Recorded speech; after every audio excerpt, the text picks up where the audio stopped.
చిట్టిపొట్టి చిన్నారులు, చదువు నేర్చే బడిపిల్లలు, 4 గోడల మధ్య భవిత దిద్దుకునే బాలలు, ఎంతో సృజనశీలురు, మరెంతో ప్రతిభాశాలురు.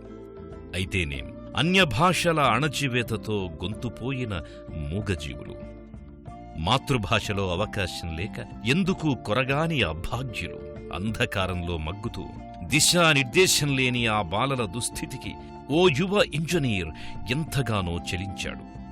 విద్యతో పాటు దశాబ్దాల తరబడి అన్ని రకాలుగా ఆ ప్రాంతానికి తీరని అన్యాయం చేస్తోన్న ప్రభుత్వాలను ఎదిరించాడు. లదాఖ్ ప్రాంత అస్తిత్వానికి, అభివృద్ధికి, సాంస్కృతిక మనుగడకు అనేక రకాలుగా ఉద్యమించాడు. వారి జీవనరేఖలు మార్చడానికి దీక్ష పూనాడు. విద్యారంగ సంస్కరణలకు శ్రీకారం చుట్టాడు. లదాఖ్ శిఖరాల సిగలో ఆదర్శలోకం సృష్టించాడు. విద్యకు, ఉపాధికి లంగరు వేసి తద్వారా లదాఖ్ ప్రాంత ప్రాముఖ్యత వికాసానికి అలుపెరగని పోరాటం చేశాడు. అతడే సరిహద్దులోయల్లో వెలుగులు విరజిమ్మిన లదాఖ్ ప్రజల ఆశాజ్యోతి, అక్షర సూర్యుడు సోనం వాంగ్చుక్.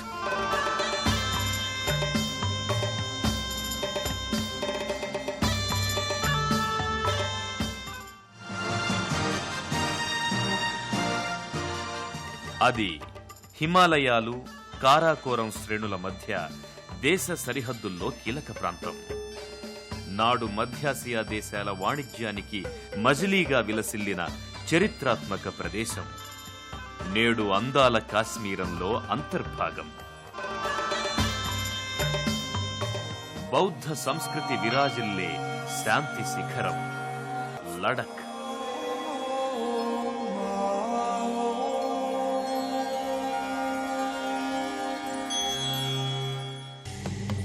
మూడు లక్షల జనాభా, భిన్న జాతులు, లడఖీ, కాశ్మీరీ, టిబెటన్, ఉర్దూ మాట్లాడే ప్రజలు. సముద్ర మట్టానికి 11,000 అడుగుల ఎత్తున కొండంచు మంచు ఎడారి అది. అక్కడ దూరంగా, అక్షరాస్యతకు మరీ దూరంగా, లోయల్లో విసరివేసినట్లుండే అనేకానేక పల్లెలు. వాటిలో యులటోప్కో ఒకటి. ఆ ఊరిలో ఓ రాజకీయవాది కుమారుడు సోనం వాంగ్చుక్ అమ్మ ఒడిలోనే అక్షరాలు నేర్చుకున్నాడు. అనంతరం నుబ్రా వ్యాలీలో మేనమామ ఇంట చదువుకున్నాడు. 1975లో తండ్రి మంత్రి అవ్వడంతో వారి మకాం శ్రీనగర్కు మారింది. అక్కడి కేంద్రీయ విద్యాలయంలో చేరాడు. जब मैं छोटा था अपने गांव में लद्दाख की जो చిన్నప్పుడు లడఖ్లో ఆడుతూ పాడుతూ ఉండే నన్ను అనుకోకుండా మా నాన్న శ్రీనగర్లోని పాఠశాలలో 3వ తరగతిలో చేర్పించారు. అక్కడ నేను ఎన్నో ఇబ్బందులు ఎదుర్కొన్నాను. నాకు ఉర్దూ, హిందీ భాషలు అర్థమయ్యేవి కావు. करना पड़ा क्योंकि न मैं उनकी भाषा को जानता था, उर्दू हिंदी मुझे अच्छी तरह नहीं आती थी. स्कूल में टीचर्स जो थे అక్కడ ఉపాధ్యాయులు నన్ను తెలివి తక్కువవాడిగా, అవివేకిగా భావించేవారు. మా తరగతిలో ఇచ్చిన హోంవర్క్ చేసేవాడిని కాదు, ఎందుకంటే అది నాకు అర్థమయ్యేది కాదు. मुझे याद है क्लास में सबसे बुरे बच्चों में माना जाता था. हर रोज कोई ना कोई सजा. ప్రతిరోజు దండనకు గురయ్యేవాడిని. సహ విద్యార్థులందరూ నన్ను హేళన చేసేవారు. అయితే దీన్ని ఎలాగైనా అధిగమించుకోవాలనుకునేవాడిని. ఆఖరికి ఉపాధ్యాయుల ఆలోచన దృక్పథంలో మార్పు తేవాలన్న యోచనలు అతడి మస్తిష్కాన్ని తొలిచాయి. 1987లో ఇంజనీరింగ్ చదువు పూర్తయింది. అప్పటికి లడఖ్ పరిస్థితి మరింత అధ్వాన్నంగా మారింది. ప్రభుత్వం పూర్తి స్థాయిలో పర్యాటకాభివృద్ధి మంత్రం జపిస్తోంది. టూరిజానికే నిధులు కుమ్మరిస్తోంది. దూరదృష్టి కొరవడి విద్యారంగాన్ని పూర్తి నిర్లక్ష్యం చేసింది. విద్యా ప్రమాణాలు దారుణంగా పడిపోయాయి. అవి ఫలితాలు, దుష్ఫలితాలు. మెట్రికులేషన్ పరీక్షలో 100కి 5 పాస్ అయ్యేవారు. ప్రజాతంత్ర में बहुत खूबियां भी हैं और कुछ खामियां भी हैं. खूबी ये है ప్రజాస్వామ్యంలో మంచి చెడు రెండూ ఉన్నాయి. మంచి ఏమిటంటే ప్రజలు ఎలాంటి ప్రభుత్వాన్ని కోరుకుంటే అలాంటి ప్రభుత్వమే వారిని పాలిస్తుంది. ప్రజలు మంచి చెడులు గమనించకుండా నిర్లిప్తంగా ఉంటే ప్రభుత్వాలు సైతం అలాగే ఉంటాయి. చాలాసార్లు ప్రజలకు కీలకమైన విద్య, ఆరోగ్యం వంటి అంశాలను వదిలేసి రేషన్, సబ్సిడీ పథకాలు, ఉచిత విద్యుత్తు వంటి అంశాలపై ప్రభుత్వాలు దృష్టి పెడుతున్నాయి. దీన్నే నాయకులు, అధికారులు కొనసాగిస్తున్నారు. ఫలితంగా అవసరమైన విషయాలు మరుగున పడి అనవసరపు అంశాలు ప్రాముఖ్యతను సంతరించుకుంటున్నాయి. ఈ పరిస్థితి, విద్యారంగ దుస్థితి సోనం వాంగ్చుక్ ని నిద్రకు దూరం చేశాయి. కొంతకాలం అవే ఆలోచనలతో గడిపాడు. అదే సమయంలో లడఖ్ దయనీయ స్థితిపై స్వీడన్ దేశస్థురాలు హెలెనా నోర్బెర్గ్ హోడ్జీ రాసిన లడఖ్ ఏన్షియంట్ ఫ్యూచర్స్ అనే పుస్తకం అతణ్ణి కదిలించింది. లడఖ్లో విద్యారంగాన్ని సంస్కరించాలని, అందుకు జీవితాన్ని వెచ్చించాలని నిశ్చయించుకున్నాడు. తన ఆలోచనలకు, కార్యాచరణకు ఓ రూపమివ్వడానికి మిత్రులతో సమాలోచనలు జరిపాడు. ఈ నేపథ్యంలో 1988లో students educational and cultural movement of Ladakh, SECMOL అనే సంస్థను స్థాపించాడు. ప్రజల్లో చైతన్యం నింపడానికి ది ప్రైడ్ ఆఫ్ లడఖ్ అనే కళారూపానికి ప్రాణం పోసి ఊరు వాడ ప్రదర్శించాడు. పల్లెల్లో పర్యటిస్తున్నప్పుడు వెలుగు చూసిన నిజాలు సోనం వాంగ్చుక్ ను నివ్వెరపరిచాయి. చుష్కల్ గ్రామంలో దశాబ్దాల క్రితం నెలకొల్పిన ఓ పాఠశాలలో అప్పటిదాకా ఒక్క విద్యార్థి మెట్రికులేషన్ పాస్ అవ్వలేదని తెలుసుకున్నాడు. बताना चाहते हैं कि जब 85% किसी सिस्टम में फेल होता है तो वो सिस्टम फेल हो रहा है, ये बच्चे फेल नहीं हो रहे हैं. ఈ పరిస్థితిని చక్కదిద్దడానికి సమూల సంస్కరణలే శరణ్యమని తలంచాడు. అయితే అక్కడో ఊరు, ఇక్కడో ఊరుగా ఉన్న లడఖ్ భౌగోళిక పరిస్థితి రవాణాకు అనువుగా లేదు. జన సమీకరణ మాటలు కాదు. అలాంటి నేపథ్యంలోనూ సోనం వాంగ్చుక్ తొలి ప్రస్థానంగా యువకులను సమీకరించాడు. అర్ధంతరంగా చదువు మానేస్తున్న వారికి కౌన్సిలింగ్, 10వ తరగతి విద్యార్థులకు కోచింగ్ లక్ష్యంగా పయనించాడు. విద్యార్థులకు చోదక శక్తులైన అధ్యాపకులను కర్తవ్యోన్ముఖులను చేస్తే సత్ఫలితాలుంటాయని గ్రహించాడు.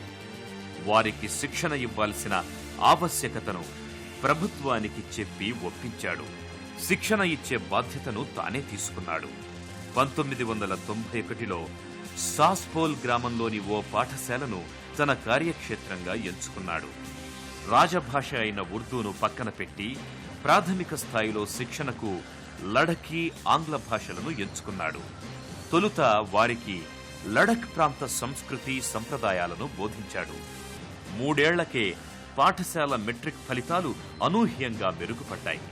55% మంది విద్యార్థులు పాస్ కావడంతో ఆ ప్రాంతమంతా సాస్పోల్ స్కూల్ ఫలితాలు చర్చనీయాంశమయ్యాయి.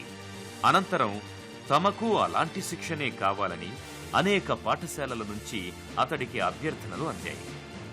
ఈ స్పందన కొత్త ఉత్సాహాన్నిచ్చింది. ఆ కృషిని ప్రభుత్వం సైతం ప్రోత్సహించింది. ఈ నేపథ్యంలో మరో 33 గ్రామాలకు ఉపాధ్యాయ శిక్షణా పథకాన్ని వర్తింపచేస్తున్నట్లు సోనం వాంగ్చుక్ రేడియో ద్వారా ప్రకటించాడు. సోనం వాంగ్చుక్ లడఖ్ విద్యారంగంలో మరో ప్రధాన లోపాన్ని కనుగొన్నాడు. కొత్తదనం లేని ఆ సిలబస్ విద్యార్థుల మెడకు గుదిబండలా మారిన వైనాన్ని తెలుసుకున్నాడు. ఈ క్రమంలో లడఖీ భాషలో పాఠ్యపుస్తకాలు అవశ్యమని భావించాడు. కొందరు భాషా శాస్త్రవేత్తలను సంప్రదించి లడఖీ లిపిని సంస్కరించాడు. దేవనాగరి లిపిని పోలి ఉండే లడఖీ అక్షరాలకు సులభంగా రూపకల్పన చేయించాడు. లడఖీ భాషలో పాఠ్యపుస్తకాల రచనకు దక్షిణ భారతం నుంచి ఓ నిపుణుల బృందాన్ని రప్పించాడు. ఆ బృందం సిక్మల్ ఆధ్వర్యాన లడఖీ భాషలో పాఠ్యపుస్తక రచనను చేపట్టింది. लोगों की भागीदारी की सवाल है तालीम को सुधारने में, शिक्षा को सुधारने में. मैं इसे 2 सतह पर, 2 लेवल पे देखता हूँ. అక్షరాస్యత అభివృద్ధికి ప్రజల భాగస్వామ్యం ఎంతో అవసరం. గ్రామీణ ప్రాంతాల్లో ఇది మరీ ముఖ్యం.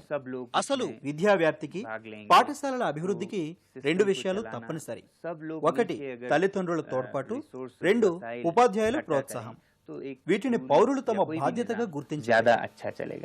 ఉపాధ్యాయ శిక్షణా సంస్థ డయట్ సంపూర్ణ సహకారం తోడవ్వడంతో 1994 నుంచి సోనం వాంగ్చుక్ పని సులువయింది.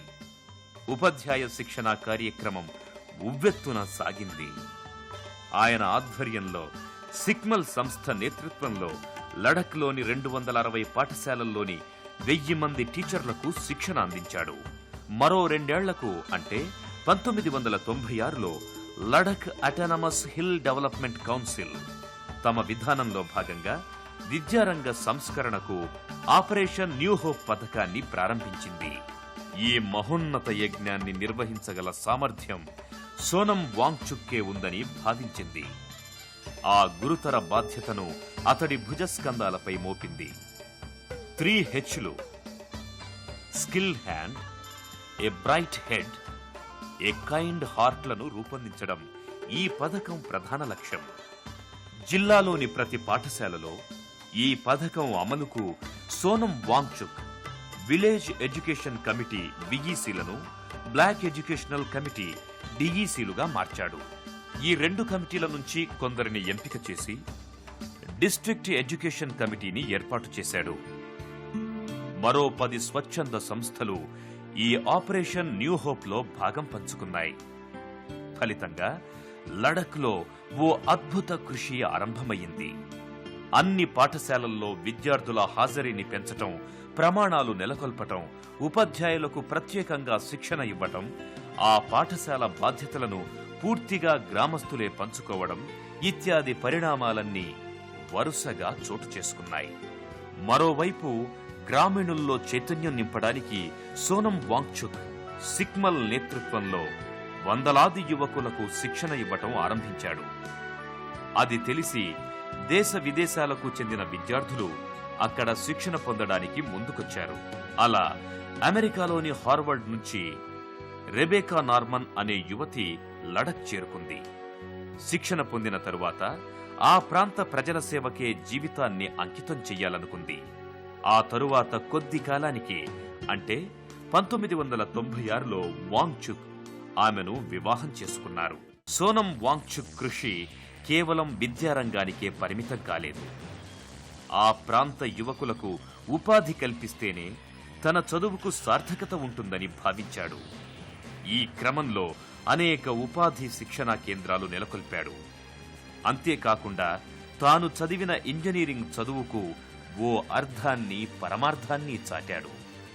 ఇందులో భాగంగా లేహ్ పట్టణానికి 18 కిలోమీటర్ల దూరంలో సింధు నదీ తీరం ఫీ గ్రామంలో తన ప్రయోగాలకు కార్యరూపమిచ్చాడు. నది ఒడ్డున మట్టి ఇంటిలో రెన్యూవబుల్ సోలార్ ఎనర్జీ కేంద్రాన్ని ఏర్పాటు చేసి దానికి ఆల్టర్నేటివ్ ఇన్స్టిట్యూట్గా నామకరణం చేశాడు. -25 సెంటీగ్రేడ్ డిగ్రీలకు ఉష్ణోగ్రత పడిపోయే ఈ ప్రదేశంలో ఇన్స్టిట్యూట్ గదుల లోపలి వేడి 15 సెంటీగ్రేడ్ డిగ్రీలు ఉండే విధంగా సోనం వాంగ్చుక్ డిజైన్ చేశాడు. ఇక్కడి హాస్టల్లో 200 మందికి సరిపడ భోజనాన్ని సౌర విద్యుత్ శక్తి ఆధారంగానే తయారు చేస్తున్నారు. ఫలితంగా ఈ ప్రాంతంలో ఇదే మాదిరిగా ఇళ్లల్లో సోలార్ సిస్టంలు వాడుతూ వందలాది మంది లబ్ధి పొందుతున్నారు. ఈ ప్రయోగం విజయవంతం కావడంతో హెసియానా సోలార్ ఎర్త్ పేరిట సోనం వాంగ్చుక్ ఓ సోలార్ కంపెనీని స్థాపించి సోలార్ విద్యుత్ పరికరాలను వాణిజ్య ప్రాతిపదికన ఉత్పత్తి చేస్తున్నారు. లడఖ్లోని సంచార జాతులకు వారి గుడారాల్లోకే సోలార్ సిస్టమ్ ద్వారా వేడి నీరు సరఫరా చేయటాన్ని తన స్వప్నంగా సోనం భావిస్తున్నాడు. एक तरफ हम मॉडर्न एजुकेशन देते हैं और जदीद तरीन जो లడఖ్ వాసులకు ఆధునిక విజ్ఞానాన్ని అందించే దిశగా కృషి చేస్తున్నాం. అలాగని గత చరిత్రను చెరిపేసి భవిష్యత్తుకు బాటలు వేయడం లేదు. గత వైభవాన్ని స్మరించుకుంటూనే కొత్తదనాన్ని వెతుకుతున్నాం. సంస్కృతి సంప్రదాయాల విత్తనాలను ముందు తరాలకు అందిస్తున్నాం. అవి చెట్లై శాఖోపశాఖలుగా విస్తరించి ఈ ప్రాంత ప్రాముఖ్యతను చాటి చెబుతాయి. और इसके फिर शाखें, टहनियां, पत्ते मॉडर्न हवा में झूम रहे हैं. ఒకవైపు లదాఖ్ పిల్లలకు విద్యను బోధిస్తూ మరోవైపు ఎన్నో సామాజిక కార్యక్రమాల్లో నిమగ్నమై ఉన్న సోనం వాంగ్చుక్ ఎన్నో పురస్కారాలు అందుకున్నారు. 1993లో జమ్మూ కాశ్మీర్ విద్యా విధానంలో సంస్కరణలు తెచ్చినందుకు వాంగ్చుక్కు గవర్నర్ మెడల్ దక్కింది. 2002లో అమెరికాకు చెందిన అశోక ఫౌండేషన్ ఆయనకు ఫెలోషిప్ ఇచ్చి గౌరవించింది. 2004లో ద గ్రీన్ అవార్డు లభించింది. 2008లో CNN IBN టీవీ వారు ద రియల్ హీరోస్ అవార్డు ప్రదానం చేశారు. 2016లో ఇంటర్నేషనల్ టెర్రా అవార్డు, అదే సంవత్సరం రోలెక్స్ అవార్డు కూడా పొందారు. 2017లో వాంగ్చుక్కు global award for sustainable architecture దక్కింది. అదే సంవత్సరం శాన్ ఫ్రాన్సిస్కోలో Indians for collective action honour award ప్రదానం చేశారు. 2018లో సోనం వాంగ్చుక్ సేవలను కొనియాడుతూ ప్రతిష్టాత్మకమైన రామన్ మెగసేసే పురస్కారం ఆయనకు దక్కింది. హ్యూమన్ రిసోర్స్ బనానా, చాహే టీచర్స్ కా హో యా మీడియా పర్సన్స్ కా హో, ఈ సెగ్మోల్ కేంద్రంలో మానవ వనరులను అభివృద్ధి చేస్తున్నాం. ఉపాధ్యాయుల కోసం, పత్రికల కోసం ప్రత్యేక సమాచార కేంద్రాలను ఏర్పాటు చేశాం. లడక్ ప్రజలకు ఆధునిక పరిజ్ఞానాన్ని అందించడానికి ఈ కేంద్రం ఎంతో తోడ్పడుతోంది. భవిష్యత్తులో విద్యార్థులు, పౌరులు వారు ఎంచుకోనున్న రంగాల్లో అభివృద్ధి సాధించే నైపుణ్యాన్ని ఈ కేంద్రం ద్వారా అందిస్తాం. వారికి అవసరమైన సమగ్ర విజ్ఞానాన్ని ఈ కేంద్రంలో అందుబాటులో ఉంచాం. 2013 లడాక్ ప్రాంత ప్రజల రాజకీయ, ఆర్థిక, సాంస్కృతిక అభివృద్ధికి దోహదపడేలా అన్ని వర్గాల రాజకీయ నాయకుల్ని ఏకం చేసే ఉద్దేశంతో సోనం వాంగ్చుక్ న్యూ లడాక్ మూవ్మెంట్ పేరిట ఓ రాజకీయ పార్టీని ఏర్పరిచాడు. ఇక అదే సంవత్సరం 2013 సోనం వాంగ్చుక్ లడాఖ్లో ఓ అతిపెద్ద సాంకేతిక ప్రయోగం చేశాడు. ఎండాకాలంలో తీవ్ర నీటి ఎద్దడితో సతమతమయ్యే పర్వత ప్రాంత ప్రజల కోసం ఓ అద్భుత పరిష్కారం ఆలోచించాడు. ఫలితంగా కృత్రిమ మంచు పర్వతాలను ఆవిష్కరించాడు. ఈ మంచు పర్వతాలను ఇనుము కర్రల సహాయంతో ఓ పెద్ద స్తూపం లాంటి నిర్మాణంగా చేస్తారు. ఇలా కొన్ని రోజుల్లోనే అది ఒక మంచు పర్వతంగా ఏర్పడుతుంది.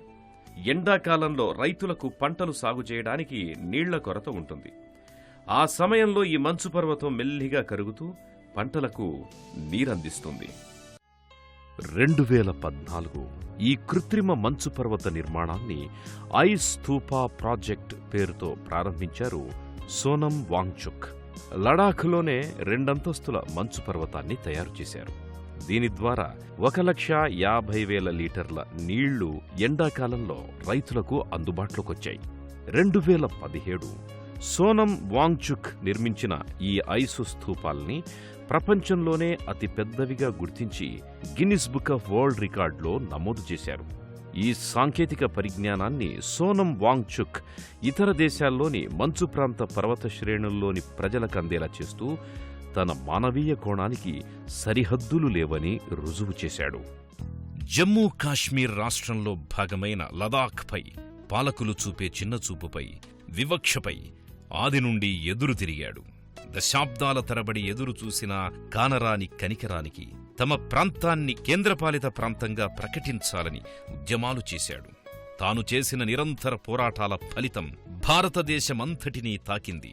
ఫలితంగా జమ్మూ కాశ్మీర్ రాష్ట్ర విభజనలో భాగంగా లదాఖ్ ప్రాంతాన్ని కేంద్రపాలిత ప్రాంతంగా ప్రకటిస్తూ పార్లమెంటులో బిల్లును ఆమోదించారు. అతడు అవిశ్రాంత యోధుడు. నేడు లడాఖ్ బిడ్డ భవితకు అతనే ఓ సిలబస్గా మారాడు. విజ్ఞాన శాస్త్రం, గణిత శాస్త్రం బోధనకు ఆంగ్ల భాషే సరైంది అనే వాదనను పటాపంచలు చేశాడు. స్థానికతాద్దిన పాఠ్యాంశాలతో పిల్లలకు ఈ మట్టిపై, ఈ నేలపై అనుబంధం పెంచాడు. ఉపాధ్యాయ శిక్షణకే కొత్త అర్థం చెప్పాడు. వేలాది బాలల భవిష్యత్తు నిర్మించాడు. ఆ కొండల్లో, లోయల్లో వెలుగులు నింపాడు. ఆ కొండంచు ఎడారిలో ఒయాసిస్గా నిలిచాడు.